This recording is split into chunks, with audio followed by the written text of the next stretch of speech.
Would you take a moment and pray with me, please? Most gracious and loving God, may the words of my mouth and the meditations of all of our hearts be pleasable and accepting in your sight, our rock and our redeemer. Amen. Well, how many of you here have been watching the Olympics over the last week? A few of us? Well, I can only imagine that Paul's message in Ephesians today is one that coaches all around the world, including the Olympic coaches, use on a regular basis. Be one. If you've watched any of the relay races or team sports, you would know that it's vital to live and be as one body when they race. And I think you can best see this in the rowing competition. Each person on the boat must listen carefully for the call to row. Then they have to find the rhythm of the entire team and stick with it. And not to mention they have to make sure they maintain the same speed. By appearance, they are seamless, operating as one well-oiled machine. They know what the goal is and how they're going to get there, and they move as one to do it. But if you don't move as one, then you might look like some of us on the whitewater rafting trip last week. And there's a video that proved what I'm talking about. See, you can move in the water if your paddles aren't going together, but you don't necessarily move in the direction that you really want to go, or perhaps the guide asks you to go. And you definitely don't go as quickly as you would like to move, and you have to work much harder. So by the end of the trip, you're exhausted. Having unity is not easy, especially outside of the physical sport arena. Just think of church history and how many times there's been a split, a divide, or some type of conflict over the last 2,000 years. Sometimes splits happen for good reason, and other times they do not. For example, the Anti-Peg Baptist Church in Mayfield, Kentucky is an example of a church that split perhaps for the wrong reason. Mayfield, Kentucky was the home of a Baptist church in the 1800s. In good Baptist fashion, they had deacons that oversaw the working order of the church and made decisions about how things should be run. However, two deacons had a long-standing rivalry outside of the church walls that often carried over inside the church. One would support a decision and the other would have to speak out against it. And on one particular Sunday, one of the deacons placed a peg on the church wall so the minister could hang his hat when he came in. The other deacon arrived shortly after and was quite upset and spoke out against it and just outraged that no one would consult him before deciding to put a peg in the wall. Well, before they knew it, people in the church had taken sides and there was a line drawn in the sand. And a group left and created the Anti-Peg Baptist Church. And believe it or not, the split is still recognizable today if you go to Mayfield, Kentucky, because the Anti-Peg Baptist Church is still there. And at Sandhill, we aren't unfamiliar with splits ourselves. Like many churches during the EUB and Methodist merger, we had a group of people that decided they did not want to become one with us and moved and started a different church. Unity is vital. So vital that Paul mentions the word 18 times in the relatively short book called Ephesians. Paul knew that unity was not easily attained, especially when you're in a new community or phase in the life of a church.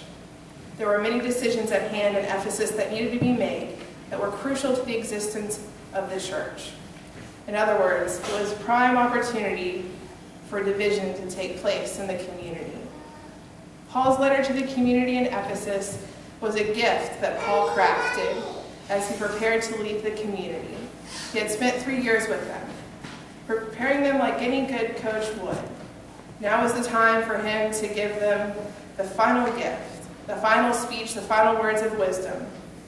His letter reminds them of all the important doctrine he taught them, the core, the basics. Then he reminds them that they are not alone because he is praying with them, just like a coach does dutifully from the sidelines or sends little words of wisdom as they're playing the game.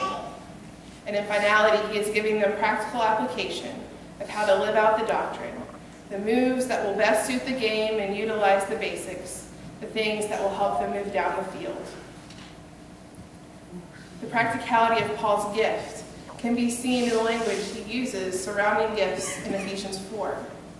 God has abundantly blessed this community with gifts. They had all the resources they need in their own community to succeed as one. Paul was asking the community, like coaches often ask their players, to use the unique gifts and talents they've been given to be one. In the context of the letter to the community of Ephesus, Paul was referring to the many gifts that not only the universal church had, but individuals within the church. He reminds them that the gifts that have been given to them are these, that some would serve as apostles, some prophets, some evangelists, some pastors and teachers, but all were needed to equip the saints for the work of ministry. We too, my friends, have been given resources we need for the work of ministry. Each of us has gifts and graces from God that we need to offer in the work of ministry to this community of Boaz and to the larger world. I'm a firm believer that God equips us with everything we need. All we have to do is look around for the right person or persons for the job at hand. For example, a mission work team that left the United States about 11 years ago for Russia quickly found a challenge on their hands. This team had been put together to work in a boys' orphanage. The goal was to spend 2 weeks playing with children, building relationships with the larger community, and learning the culture, customs, and challenges that this community faced so they could prep the future work teams to have a larger impact. Everyone on the team was excited and could not wait to take part in this groundbreaking mission work. They were ready to enter the mission field. However, the team's game plan had to change when they arrived at the orphanage. There were no children, and the home looked abandoned. The head of the orphanage had sent the boys away to a summer camp program because she assumed that Americans would not want to be around little Russian orphan boys. The team, nonetheless, was to say they were disappointed.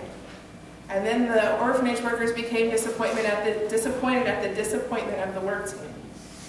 And once the initial shock and disappointment had sort of passed, the team had to regroup. The team was not organized around physical labor or ability, simply by experience and knowledge of working with children. But somehow, they all had some type of skill that could be plugged in for the needs of this particular orphanage. Everyone on the team had a job to do except for one older gentleman named Ben. See, Ben doesn't see well and he really isn't physically able to do the labor. His doctor didn't even want him to go on these trips anymore, but he insisted that if he was going to die, he could die in Russia just as much as he could die on his front porch in West Virginia. So he went, and everyone would be working away and Ben would sit outside. And after a few days, the work team noticed that Ben was sort of waving to everyone in the community as they walked down the main road. And a couple of days later, it wasn't just waving. He now had a group of people that would come and sit with him on the bench. And a few days later, he was beginning to have pretend conversations in Russian with the people that were joining him on the bench. Ben somehow found a way to speak that Russian and carry on conversations for hours. And I mean hours. A person that did not seem able to contribute to the game, to this particular mission at hand, became the most valuable player in this situation. His time spent talking with the community workers and members of this orphanage helped build relationships that laid the foundation for future teams to come in and work. Not just labor anymore, but things like Vacation Bible School for an entire community. And you have to understand in this particular context, the children in the orphanage are not necessarily welcome to play with the children in town. They're considered outsiders. By offering a community-wide Vacation Bible School was going to help them break down barriers and boundaries. It could have been easy that day for the mission trip and the team just to have ended and gone on back to the United States. But can you imagine the damaged relationships between the church and that community if that were to have happened? No work team would have ever been allowed back. And on a larger scale, the visas of future work teams probably would have been jeopardized. However, the team found a way to use what gifts were at hand to create unity and keep the bond of peace. A bond that allowed the body of Christ to live, move, and be as one in that little town of Russia. Have you ever imagined what gifts and graces you have and how they might be used to keep unity and carry out the call to ministry? My friends, we may not be like an Olympic team, and that's okay. We might just look like one of the Relay for Life teams that gathered this weekend in Tomlinson Park. There are those on the team that are perhaps the best fundraisers